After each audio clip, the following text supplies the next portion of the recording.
En el vídeo de hoy, exploraremos una situación que debería traer alegría y diversión, pero que se ha convertido en puro terror. Historias de terror en parques de atracciones. Así es. Prepárense para escuchar 10 relatos escalofriantes de visitantes que buscaron adrenalina y encontraron algo mucho más siniestro.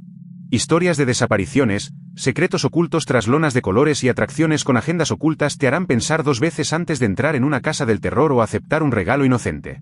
Así que, acomódense, asegúrense de que la barra de seguridad esté bien cerrada, y a embarcarnos en esta macabra montaña rusa con nosotros. Y antes de que el vídeo desaparezca de su pantalla, suscríbete al canal, activa la campanita y dale a me gusta. Esto realmente ayuda al canal a crecer y te asegura que no te pierdas ningún contenido escalofriante. ¿Vamos? 1. El payaso nocturno. En septiembre de 2012, un pequeño carnaval ambulante llamado Luna Fete llegó a la ciudad de Nyírbátor, en la Hungría rural. Era el tipo de lugar que parecía congelado en el tiempo. Atracciones oxidadas, una noria que crujía con cada giro, puestos de comida sencillos y un picadero cubierto por una lona descolorida. La población, mayoritariamente rural, recibió el carnaval con entusiasmo. Para una ciudad sin cine ni teatro, fue una grata sorpresa. Pero había algo inusual en el espectáculo. El cartel principal, colgado a la entrada del parque, destacaba una atracción que solo se presentaba a las 10 de la noche. El espectáculo nocturno de payasos, solo para valientes. Las letras estaban torcidas, escritas a mano y en tinta roja. El cartel no mostraba ninguna imagen del artista. Solo una figura sombría con una sonrisa exagerada, como dibujada por un niño perturbado. El primer día, decenas de jóvenes y adolescentes asistieron a la atracción nocturna. Al final del espectáculo, todos se marcharon comentando lo extraño pero entretenido que había sido. El payaso, conocido simplemente como Nocturno, realizó un acto silencioso, casi teatral, con trucos de magia, movimientos lentos y miradas penetrantes. Nunca habló. Nunca sonrió de verdad. Simplemente observaba al público entre funciones. Al final, eligió a una persona para que presenciara el cierre dentro del ring. Un asistente lo acompañó y regresó minutos después, visiblemente incómodo, pero sin querer comentar lo que vio. El segundo día, un joven de 17 años llamado Marton fue llamado a casa después de la función y nunca regresó. Sus amigos dijeron que había ido al espectáculo de payasos, pero los organizadores afirmaron que nunca entró. La búsqueda comenzó al día siguiente. La policía local registró el parque y el bosque cercano, pero sin éxito. No había rastro del joven. La ciudad estaba en alerta. Muchos residentes evitaban el parque, pero otros, atraídos por la curiosidad, seguían visitándolo. El espectáculo del payaso nocturno no se canceló. Al contrario, empezó a llenarse cada noche. Algunos decían que el payaso tenía algo hipnótico, otros afirmaban sentir miedo genuino con solo estar cerca de él. En la tercera noche, otra joven desapareció. Katalin, de 15 años, fue vista por última vez entrando al espectáculo de las 10 de la noche con 2 amigas. Estas dijeron que, al final, el payaso la eligió y desapareció tras entrar en la parte cerrada de la pista. Los organizadores afirmaron que salió por un lateral antes del final. Pero nadie la volvió a ver. Ante la presión pública, la policía regresó al parque con una orden de registro. Inspeccionaron todas las carpas, camiones, alojamientos y la estructura del estadio. No encontraron nada inusual. Salvo un detalle: el payaso nocturno no estaba registrado como empleado. Carecía de documentos, contratos o identificación. Al ser interrogado, el director del parque, un francés llamado Armand Broussard, respondió que el payaso era un artista independiente que solo aparecía de noche. Dijo que ni siquiera él conocía el rostro del hombre detrás del maquillaje. Las autoridades ordenaron la suspensión inmediata del espectáculo. Sin embargo, esa misma noche, el espectáculo se repitió sin autorización y decenas de personas asistieron. Según informes, el espectáculo fue aún más perturbador. El payaso pasó minutos mirando al público, caminando entre las filas de sillas, deteniéndose detrás de los niños y susurrando algo en un idioma que nadie entendía. Esa misma noche, otra persona desapareció. Esta vez, un turista austriaco que había pasado el día en la ciudad. Su nombre nunca se dio a conocer oficialmente. A la mañana siguiente, el parque estaba siendo desmantelado. La carpa del estadio había desaparecido. Los vehículos comenzaron a salir de la ciudad incluso antes de que llegara la policía. Cuando lograron interceptar los camiones, no había rastro de nadie vestido de payaso, ni disfraces ni utilería. Solo cajas de equipo y carpas plegadas. La investigación se trasladó a Budapest, pero los datos recopilados no fueron concluyentes. El nombre Luna Fete no figuraba en ningún registro legal de empresas de entretenimiento itinerantes. El supuesto director francés desapareció tras declarar. Las únicas imágenes del payaso fueron captadas con un teléfono móvil de baja calidad. Los vídeos muestran a un hombre alto con maquillaje corrido, un sombrero de ala ancha y la mirada fija en la cámara durante demasiado tiempo, como si viera algo más allá. En los meses siguientes, otros parques pequeños en países como Rumanía, Croacia y Eslovaquia reportaron desapariciones similares. Siempre se asociaban con un espectáculo nocturno con un payaso mudo de cara blanca y sonrisa manchada de rojo. El nombre del espectáculo cambió, pero el patrón era el mismo. Horas de la noche, desapariciones inexplicables y ninguna pista real sobre el responsable. Hoy en día, los foros de crímenes reales y desapariciones sin resolver tienen hilos dedicados al payaso nocturno. Algunas personas afirman haber sobrevivido al espectáculo. Cuentan que, tras ser elegidas, las llevaron por un pasillo oscuro, les vendaron los ojos y las obligaron a responder preguntas sobre traumas de su infancia. Quienes respondieron regresaron con miedo. Quienes se rieron o desafiaron a alguien nunca más fueron vistos. Hasta el día de hoy, el caso de Nirvator sigue sin resolverse. Los nombres de los desaparecidos fueron grabados en una placa metálica a la entrada del pueblo. Pero ninguna autoridad ha confirmado la conexión con el parque. Oficialmente, todo es pura coincidencia. 2. El tren fantasma del que nadie se bajó. En el verano de 2014, el parque temático itinerante Night Fair llegó al pequeño pueblo de Andalusia, Alabama, Era una de esas comunidades donde todos se conocían, y cualquier recién llegado era recibido con entusiasmo. Las familias acudían en masa, los padres dejaban a sus hijos después de la misa, los jóvenes se reunían por la noche y las parejas disfrutaban de las atracciones iluminadas. Entre las atracciones, una destacaba, el túnel del terror, el tren fantasma del parque, con un estilo vintage que prometía un paseo realmente aterrador. El carrito tenía capacidad para 2 personas a la vez. El paseo, según el personal del parque, duró unos 3 minutos. Después, las puertas del otro lado de la atracción se abrieron y los pasajeros salieron. Pero pronto surgieron rumores. Algunos lugareños empezaron a decir que la gente subía, pero no se les veía salir. Al principio, parecía exagerado. Niños inventando historias. Hasta que una adolescente local, Emily Rhodes, desapareció. Emily tenía 16 años. Fue al parque con amigos y subió al tren con su novio, Carter. Alrededor de las 9 de la noche Carter salió por la puerta de salida, aturdido. Emily no. Dijo que ella se había bajado del tren antes que él y había entrado por una puerta lateral, pensando que era parte de la ruta. Pensó que le estaba gastando una broma. Pero nunca volvió a aparecer. Ese mismo día llamaron a la policía. La administración del parque cooperó, pero con reservas. Nos mostraron el interior de la atracción, pasillos oscuros, figuras animatrónicas, un sistema de vía sencillo. Sin acceso adicional. Sin puertas laterales. Sin cámaras internas. Sin Emily. La investigación se cerró por falta de pruebas. Afirmaron que podría haberse fugado con alguien, que su novio estaba confundido y que el parque no podía responsabilizarse de algo que no había ocurrido bajo su supervisión directa. El caso quedó en el olvido, hasta que el parque regresó 2 años después.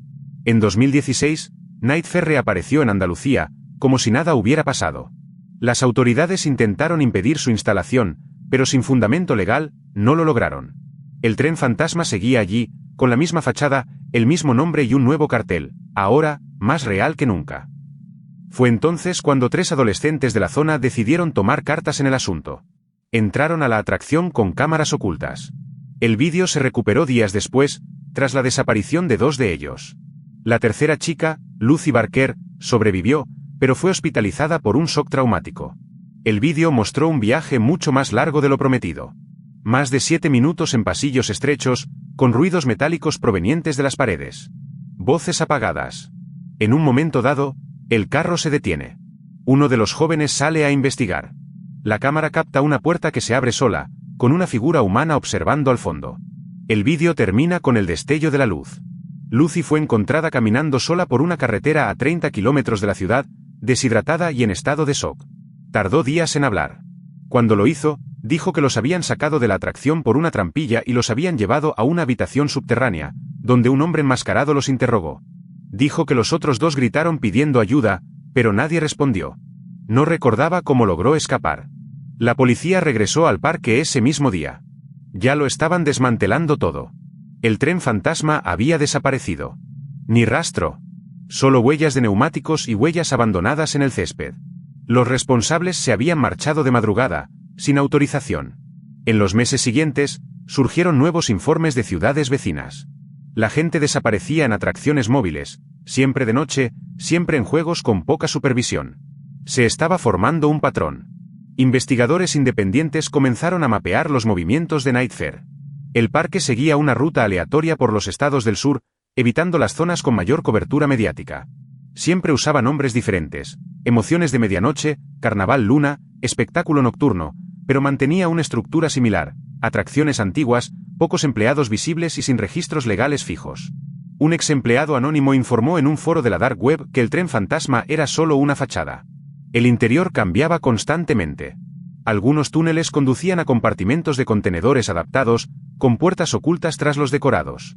Si te elegían, la vía se desviaba. Dijo que la selección se basó en observaciones previas, realizadas por cámaras e infiltrados dentro del propio parque. Hasta la fecha, las desapariciones relacionadas con Nightfare no se han relacionado oficialmente. Cada ciudad trata su caso como aislado. Sin embargo, existen informes inexplicables en al menos 14 condados diferentes de EU, todos relacionados con jóvenes y con el mismo denominador común: el tren fantasma. El nombre de Nightfare desapareció después de 2019. Sin embargo, siguen apareciendo informes esporádicos sobre un parque misterioso con atracciones antiguas y personal silencioso. Algunas víctimas afirman haber sentido que el tiempo se ralentizaba al entrar en la atracción. Otras afirman haber escuchado sonidos que parecían grabaciones de voces pidiendo ayuda. Ninguna de estas afirmaciones ha sido confirmada. Lucy Barker nunca volvió a hablar públicamente de su experiencia. Hoy vive recluida en una comunidad terapéutica en Colorado. En una de sus pocas entrevistas, grabada en audio, dijo: "Lo peor no era el hombre de la máscara. Era la sensación de que nadie dentro quería salir". 3. El puesto de premios. En agosto de 2018, el parque de atracciones itinerante Felicity Fan Park llegó a la pequeña ciudad de Oranje, en Bosnia y Herzegovina. La región, aún afectada por la guerra de los años 90, intentaba reconstruirse con eventos locales, ferias y atracciones familiares. El parque se instaló en un campo cerca de la escuela, con atracciones clásicas, luces intermitentes y docenas de puestos coloridos que ofrecían palomitas, dulces y juegos de habilidad. Uno de los puestos destacaba: el juego del anillo, donde el objetivo era golpear botellas para ganar peluches. El encargado era un hombre alto y calvo con una sonrisa mecánica y un acento que nadie reconocía. Se presentaba como el señor Denny, siempre con el mismo polo azul marino y un delantal rojo manchado. No hablaba mucho, pero los niños parecían quererlo, sobre todo cuando ganaban premios especiales. El segundo día en el parque, Milena, una niña de 8 años, desapareció. Había ido al parque con sus abuelos y la última vez que la vieron fue agarrando un premio del puesto del señor Denny. Sus abuelos dijeron que la apartaron un instante de la vista. En cuestión de minutos, Milena desapareció. La búsqueda comenzó de inmediato. La policía interrogó a los empleados, registró la zona y revisó las cámaras, aunque pocas funcionaban. Registraron el puesto de lanzamiento de aros, pero no encontraron nada inusual. El señor Denny afirmó que la niña solo había pasado a comprar dulces, y luego se dirigió a las atracciones. En los días siguientes, ocurrieron 2 desapariciones más: un niño de 10 años y una niña de 13. Ambos fueron vistos por última vez en la misma carpa, recibiendo premios. El personal del parque empezó a preocuparse, pero los dueños minimizaron la situación, alegando que la culpa era de la falta de infraestructura de la ciudad. Fue entonces cuando Lejla, una joven local de 15 años, decidió observar lo que sucedía en esa carpa. Vivía frente al campo y tenía vista directa al parque. Todas las noches, veía al señor Denny cerrar la carpa casi una hora más tarde que los demás, rebuscando entre las cajas y apilando los premios con un cuidado obsesivo. La cuarta noche, Lejla fotografió lo que vio desde la ventana: el hombre abriendo una trampilla en el suelo de la tienda, como una trampilla. Al día siguiente, intentó avisar a la policía, pero nadie la tomó en serio. Así que decidió ir a la tienda con un grupo de amigos y fingir que jugaban. Denny la recibió con la misma sonrisa vacía. Lejla, a propósito, no recibió ninguno de los anillos, pero aún así recibió un regalo sorpresa: una caja de cartón con un osito de peluche blanco dentro. Le dio las gracias, pero antes de irse, notó una pegatina muy rota en el lateral de la caja con el nombre Milena R escrito a bolígrafo. Se quedó paralizada. Denny notó su mirada y cerró la caja rápidamente, diciendo que, a veces usaban materiales reciclados. Lejla se fue temblando. Al llegar a casa, llamó a una tía periodista en Sarajevo, quien le aconsejó que grabara todo lo que pudiera. La noche siguiente, ella y 2 amigas regresaron al parque con celulares escondidos. Filmaron durante más de 1 hora, esperando cualquier movimiento. A las 11:13, vieron a Denny cerrar la tienda y abrir la trampilla del suelo. Bajo. Uno de sus amigos corrió hacia allí y filmó rápidamente el interior antes de que los vieran. Lo que la cámara captó fue un estrecho pasillo de madera, repleto de muñecas y juguetes, y una pared de recortes de periódico que mostraban a niños desaparecidos de varias ciudades de los Balcanes. Al día siguiente, Lehla entregó el vídeo a la prensa local. La noticia se difundió rápidamente. Para cuando la policía llegó a investigar, el parque ya había sido desmantelado. La tienda del señor Denny estaba abandonada en medio del campo, y la trampilla estaba cubierta con hormigón fresco. Aún así, la policía cavó. Encontraron un espacio subterráneo improvisado con paredes forradas de espuma, juguetes viejos, y lo más impactante, ropa de niños doblada con nombres escritos en etiquetas. No había cadáveres. Pero sí jeringas, cuerdas y frascos de tranquilizantes caducados. La identidad de Denny nunca se confirmó. Su pasaporte era falso. Sus huellas dactilares no coincidían con ninguna base de datos europea. El parque de diversiones Felicity desapareció. Y a pesar de las alertas en toda la región, meses después, nuevas versiones móviles del parque seguían apareciendo en pequeños pueblos, con nombres diferentes, pero el mismo estilo de puestos y la misma distribución de las atracciones. Lehla concedió entrevistas y se convirtió en un símbolo local de valentía. Pero también recibió amenazas. Fue trasladada a Sarajevo, donde aún reside bajo una identidad diferente. En su última aparición pública, declaró: "No eran solo un parque. Observaban. Elegían a los niños sin nadie alrededor. Era como un catálogo viviente". El caso sigue sin resolverse. Pero en foros poco conocidos circula la imagen de un puesto reciente, visto en Croacia. En ella, un hombre alto con polo azul y delantal rojo entrega un premio a un niño. El pie de foto dice: "Aún está eligiendo". Hola, chicos. ¿A ustedes también les da escalofríos? Estas historias de parques de atracciones no son para nada broma, ¿verdad? Si disfrutan de esta atmósfera tensa y misteriosa, tómense un descanso, suscríbanse al canal y denle un me gusta. Esto me ayuda mucho a seguir trayéndoles más historias oscuras. Volvamos al vídeo, porque aún queda mucho siniestro por delante. 4. Los gritos que nadie escuchó. En el sofocante verano de 2017, el parque de atracciones itinerante Luna Mare se instaló en las afueras de Vetralla, un pequeño pueblo de la campiña italiana con poco más de 13.000 habitantes. La llegada del parque fue recibida con entusiasmo por los lugareños. Era la primera vez en casi 10 años que algo grande llegaba a la zona. El parque se extendía por un campo rural, con atracciones sencillas, puestos de comida y espectáculos nocturnos modestos. Por la noche, las luces centelleaban sobre la hierba alta, y el sonido de las atracciones se mezclaba con las charlas de las familias y las risas de los niños. Pero para los residentes de las casas cercanas, el parque traía algo más que ruido: gritos.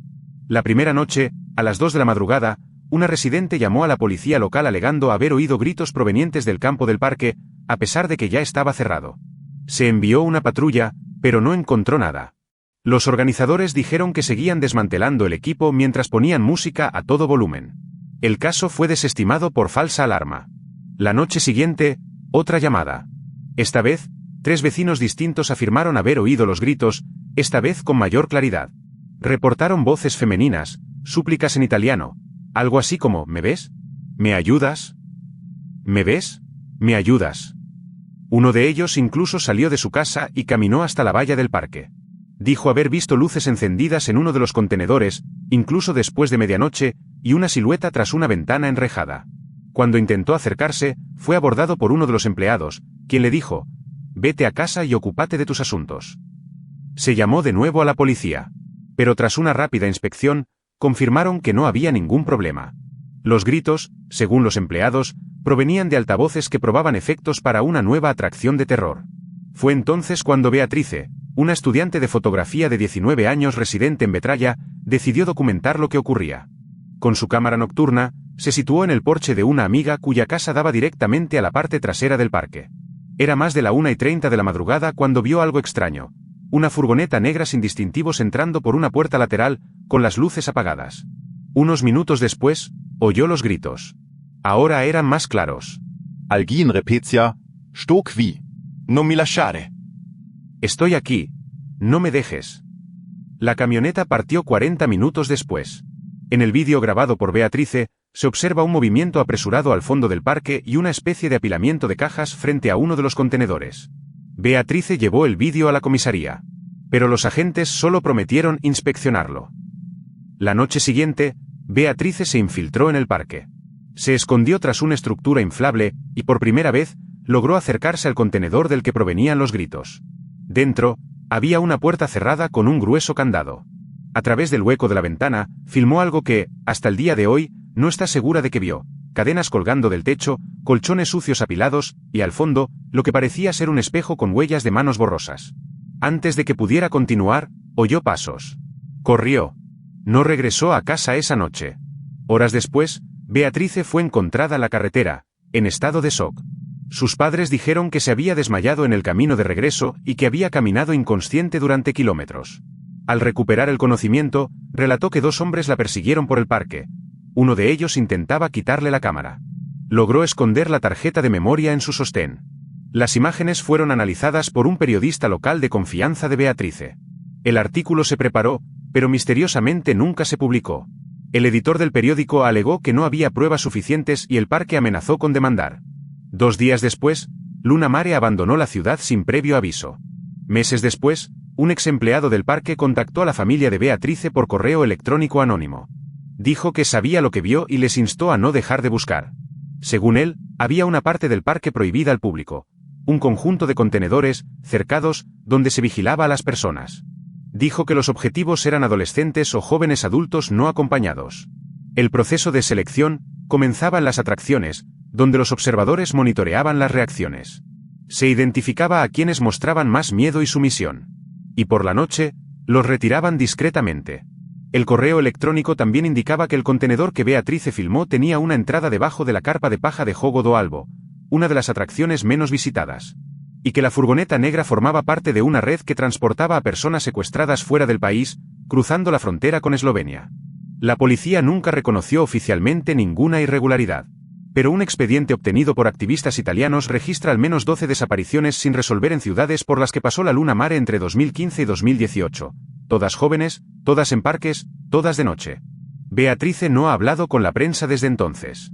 Vive con sus padres y recibe tratamiento psicológico. En una antigua publicación que aún se conserva en Twitter, escribió: «Oí a alguien gritar. Y en ese momento, me di cuenta de que el verdadero terror no es el grito. Es el hecho de que ya nadie escucha». Luna Mare nunca regresó a Betraya. Pero cada verano, nuevos pueblos la anuncian, con nombres diferentes. Y los atentos lugareños dicen que, algunas mañanas temprano, aún se oye un susurro entre las tiendas vacías. 5. El parque abandonado que reabrió. En 1993, un parque infantil llamado Zabałkowy Raj, paraíso de los juguetes, fue clausurado precipitadamente en la ciudad de Tarnów, al sur de Polonia. Oficialmente, el ayuntamiento alegó problemas estructurales y riesgo de accidentes. Pero los residentes afirmaron que la verdadera razón era más siniestra: la desaparición de 3 niños en menos de 2 meses, todos vistos por última vez dentro del parque. El caso nunca se resolvió. Tras el cierre, el parque fue absorbido gradualmente por la vegetación. Las atracciones se oxidaron, las puertas se soldaron y la ciudad lo borró de la memoria. Hasta que, casi 30 años después, en septiembre de 2022, el parque reabrió. Sin previo aviso, sin campaña promocional, sin una identificación clara de la nueva administración. Solo una pancarta improvisada a la entrada decía: «Nueva era, ven a redescubrir tu infancia». Las atracciones habían sido repintadas, pero conservaban el estilo retro de los 80. Los mismos sube y baja. El mismo tobogán metálico con escalones torcidos. El carrusel, aunque oxidado, giraba con un motor silencioso. Era como si nada hubiera cambiado, simplemente congelado en el tiempo. La noticia se extendió rápidamente por toda la región. Las familias comenzaron a visitar el parque, ahora rebautizado informalmente como Parque del Renacimiento. El personal vestía uniformes beige sin logotipo. Evitaban conversar, limitándose a indicar direcciones o repartir fichas para jugar. Algunos residentes se sintieron incómodos por su silencio, pero nadie levantó sospechas.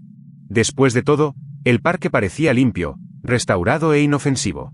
Al principio, lo que más llamaba la atención era el comportamiento de los monitores. En lugar de observar las atracciones, observaban a los visitantes.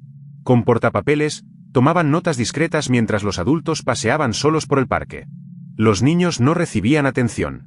A los jóvenes, sobre todo a los que venían solos, se les abordaba constantemente con sutileza, con cumplidos, invitaciones a experiencias nostálgicas exclusivas o simplemente con preguntas curiosas, como ¿cuál era tu lugar favorito de niño? En el segundo mes, comenzaron los rumores.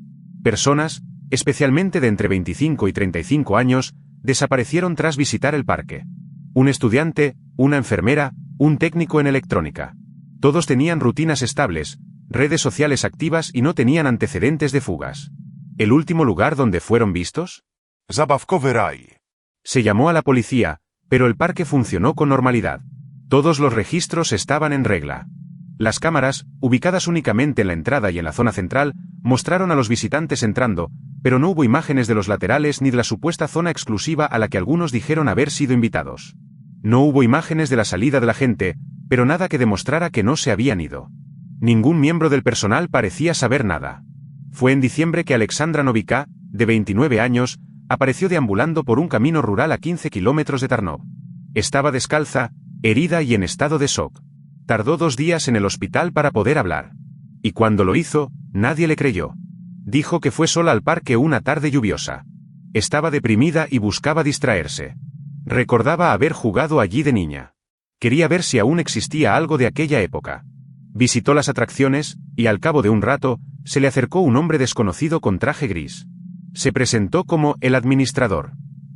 Le dijo que la habían seleccionado para la fase 2. Ella pensó que era una actividad interactiva, como una broma, y aceptó ir con él. La llevaron a una casita al fondo del parque, oculta por árboles artificiales.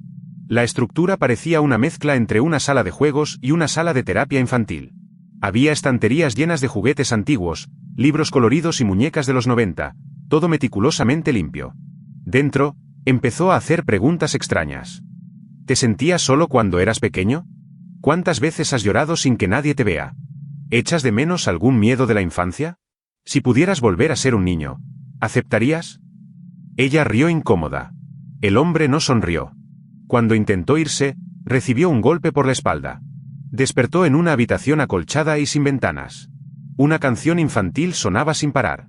Luces de colores destellaban lenta y opresivamente. Había juguetes esparcidos por todas partes, pero todos miraban hacia la pared. Durante los siguientes días, o semanas, no lo sabe, escuchó voces en los pasillos, gritos ahogados y una grabación constante de la voz del administrador. Volver a la infancia es un regalo. Crecer es el verdadero castigo. La mantuvieron allí en un estado constante de confusión. Le traían la comida en una bandeja por debajo de la puerta. Las luces nunca se atenuaban. En cada sesión, el administrador regresaba y le hacía preguntas cada vez más invasivas. Parecía poner a prueba sus límites emocionales. Una noche, le pidió que describiera con detalle el momento más humillante de su infancia. Solo porque una de las cerraduras de mantenimiento del conducto de aire estaba suelta, logró escapar. Se arrastró por túneles sucios, atravesó una habitación donde oyó un llanto suave y emergió por una trampilla al fondo del parque, cubierta de hojas. La policía regresó al parque con una orden judicial. Pero la casa descrita había desaparecido. En su lugar, solo quedaba una atracción giratoria desmantelada. Ni rastro del túnel. Ni rastro del hombre del traje gris. La empresa que operaba el parque había sido cancelada del registro de contribuyentes, CNPJ, 5 días antes de la fuga. Todos los contratos de los empleados eran físicos, estaban fechados y firmados con nombres que no coincidían con ninguna base de datos. Alexandra fue llevada a Cracovia y ahora vive bajo protección. En una entrevista con la radio RMF-FM, declaró: «No querían lastimar mi cuerpo. Quisieron hurgar en mi cabeza hasta dejar solo al niño herido». Como si estuvieran recogiendo traumas. Desde entonces, han surgido informes de parques similares en zonas rurales de Hungría y Lituania. Todos con temática nostálgica, entrada gratuita, personal silencioso, y al menos una desaparición. El rango de entrada siempre fue el mismo. Nueva era, ven a redescubrir tu infancia. 6. El rastro de sangre en el laberinto de espejos. En octubre de 2019, el parque de atracciones itinerante Mirage Luna llegó a Lancaster, Ohio. Era uno de esos parques construidos a toda prisa en estacionamientos vacíos, con atracciones desgastadas, música alta y puestos de premios de dudosa reputación. Pero lo más llamativo era el laberinto de espejos, una gran estructura cubierta con una lona negra, con luces de neón intermitentes en la entrada y un llamativo letrero. Atracción número 7. Coragem reflejado. No era la primera vez que Mirage Luna visitaba la zona, pero esa temporada la atracción del espejo era nueva. Prometía una experiencia inmersiva, intensa y realista. Los visitantes comentaron que el laberinto era realmente aterrador, con pasillos aparentemente interminables y una sensación constante de ser observados. En los primeros días, comenzaron a oírse reportes extraños. La gente afirmaba oír voces distintas a las de la banda sonora, susurros cerca de sus oídos, pasos detrás de ellos cuando estaban solos en el pasillo. Un adolescente juró haber sentido que alguien tiraba de su mochila. Una mujer afirmó haber visto una cara en el espejo que no era la suya ni la de nadie conocido. Los reportes se interpretaron como marketing viral, y la atracción no hizo más que crecer en popularidad. A pesar de su popularidad entre el público, el comportamiento de los monitores resultaba inquietante. El personal que supervisaba la entrada y la salida del laberinto no sonreía, no hablaba entre sí, ni siquiera guiaba a los visitantes. Simplemente observaban. Llevaban radios en los bolsillos, y ocasionalmente, decían códigos cortos, como 2 en marcha, entrada libre, seguir vía 3. Quienes trabajaban en las otras carpas dijeron que estos monitores no formaban parte del personal del parque. Nadie los vio fuera de la atracción, ni en los alojamientos, ni en la cafetería. Dentro del laberinto, los visitantes reportaron un extraño cambio de temperatura. Incluso en las noches frías, el lugar era sofocante. Olía a óxido y las paredes vibraban ligeramente, como si algún sistema funcionara tras los espejos. La iluminación era tenue y la música de fondo parecía grabada en cintas antiguas, con silbidos, voces infantiles y ruidos metálicos desentonados. Hasta que un viernes por la noche, una pareja no abandonó la atracción. La entrada al laberinto estaba vigilada, pero no la salida. Las autoridades afirmaron que ambos probablemente salieron por otra salida de emergencia, y salieron sin pasar por la entrada principal. Sin embargo, sus pertenencias seguían en la taquilla y su coche permanecía en el estacionamiento. Las cámaras del parque solo cubrían el patio de comidas y la entrada principal. No se grabó su salida. Se llamó a la policía, pero el parque ya había cerrado cuando llegaron. Al día siguiente, los agentes permitieron la entrada, pero alegaron que el laberinto había sido desmantelado por mantenimiento. La estructura estaba parcialmente vacía. Los espejos estaban apilados y el interior estaba demasiado oscuro para una inspección inmediata. Debido a la falta de pruebas, el caso quedó en el olvido. La prensa local reportó la desaparición como un incidente aislado, sin mayor investigación. Pero una semana después, ocurrió otra desaparición, la de un hombre de 27 años llamado Jordan Pierce, quien había entrado solo a la atracción por la noche y nunca más fue visto. Fue entonces cuando 3 jóvenes de la ciudad, Ethan, Lara y Miguel, decidieron entrar al laberinto con cámaras ocultas. Querían demostrar que algo extraño ocurría dentro. El vídeo que lograron grabar se publicó en un foro clandestino y pronto fue eliminado, pero circularon copias entre grupos de investigación criminal. En el vídeo, los 3 caminan por pasillos tortuosos llenos de espejos. Los reflejos distorsionados crean un efecto visual perturbador. En ciertos momentos, los reflejos no se corresponden con sus movimientos. Una sombra aparece en una sección del espejo, pero cuando la miran directamente, no hay nada. En una sección, Miguel dobla una esquina y desaparece de la vista de la cámara. Se oye el impacto contra el cristal, seguido del silencio. Ethan y Lara lo buscan, pero empiezan a perderse. Las luces parpadean. La banda sonora se detiene. Y entonces, comienza una grabación diferente.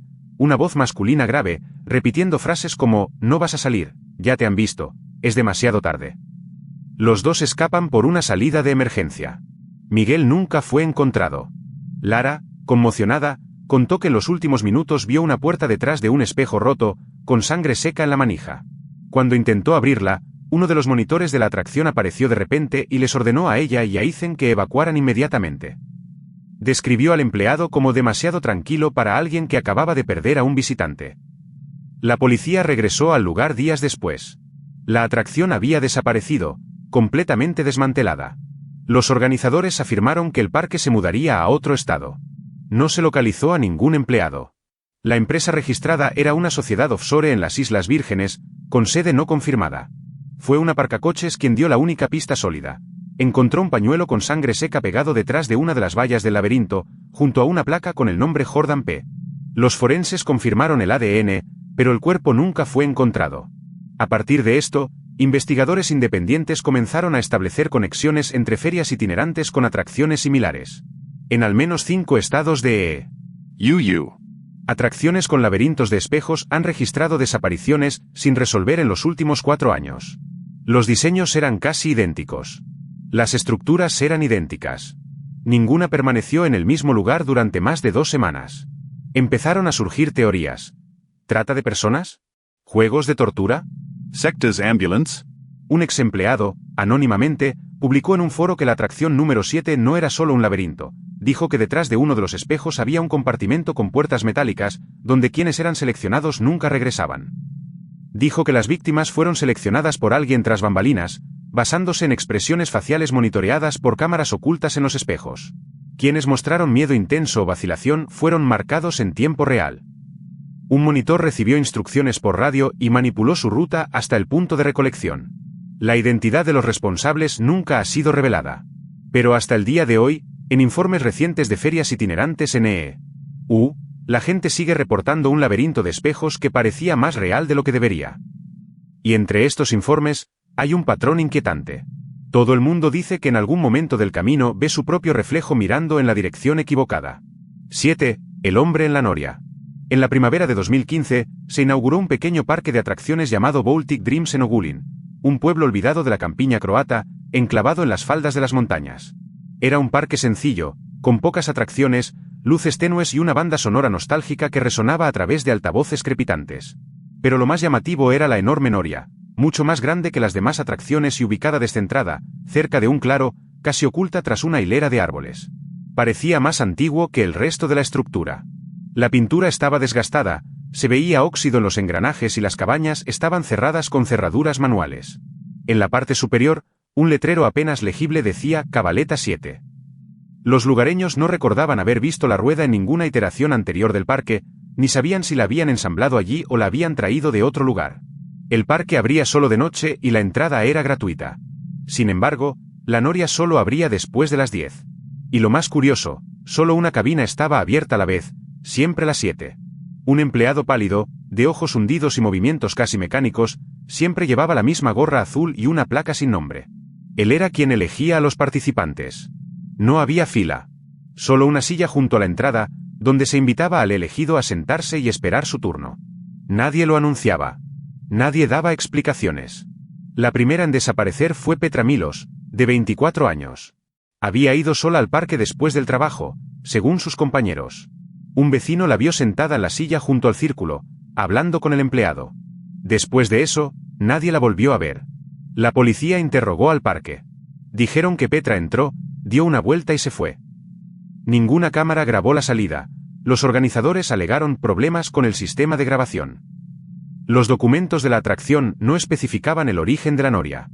¿Y el operador? Nadie sabía su nombre. Según el administrador del parque, ya formaba parte del personal cuando llegaron a Ogulin y luego desapareció del alojamiento. 2 semanas después, otra desaparición. Marko Tadic, de 30 años. El mismo patrón. Un visitant solitario. Visto por última vez cerca de la cabaña 7. El parque volvió a afirmar que se fue con normalidad, pero su coche estuvo aparcado 3 días antes de ser remolcado. La ciudad se puso en alerta. Los residentes comenzaron a evitar el parque. Pero otros, movidos por la curiosidad morbosa, se pusieron a vigilar. Un grupo de jóvenes decidió observar la noria con binoculares desde el tejado de una escuela cercana. Durante 3 noches, no ocurrió nada inusual. Pero la cuarta, vieron algo extraño.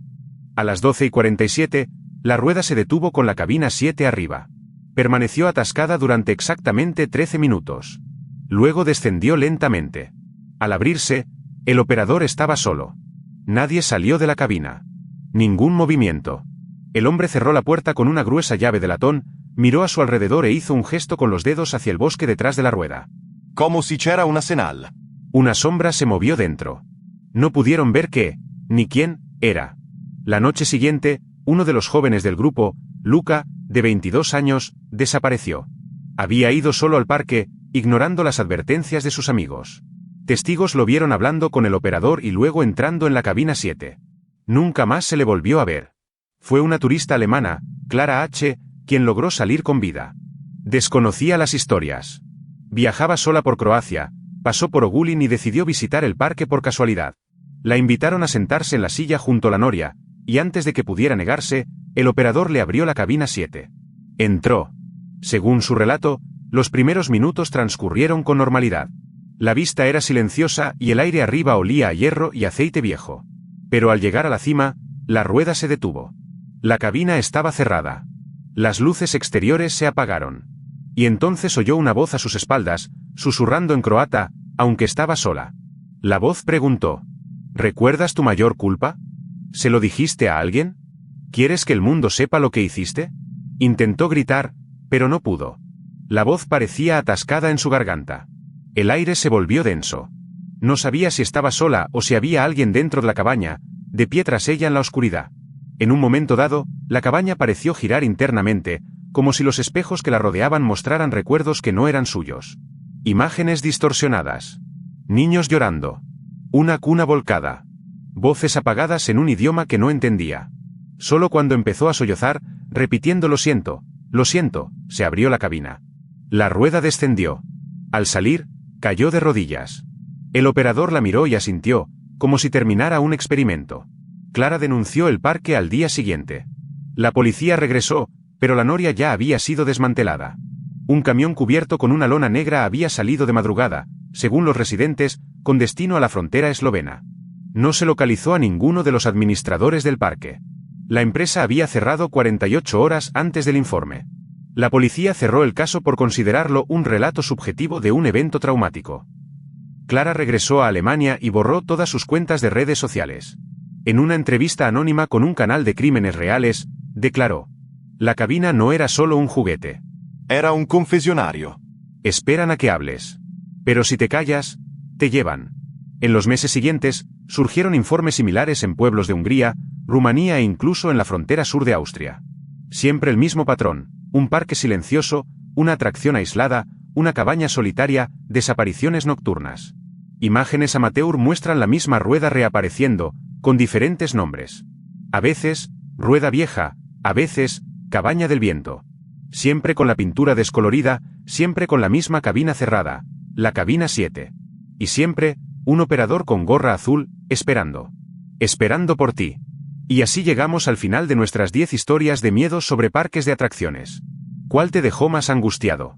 ¿Alguno te hará evitar el tren fantasma o pensarlo 2 veces antes de aceptar una entrada gratis? Comenta abajo qué historia te pareció más extraña, y si alguna vez has vivido algo extraño en un parque. No olvides darle a me gusta, suscribirte al canal y activar la campanita para seguir recibiendo contenido aterrador como este.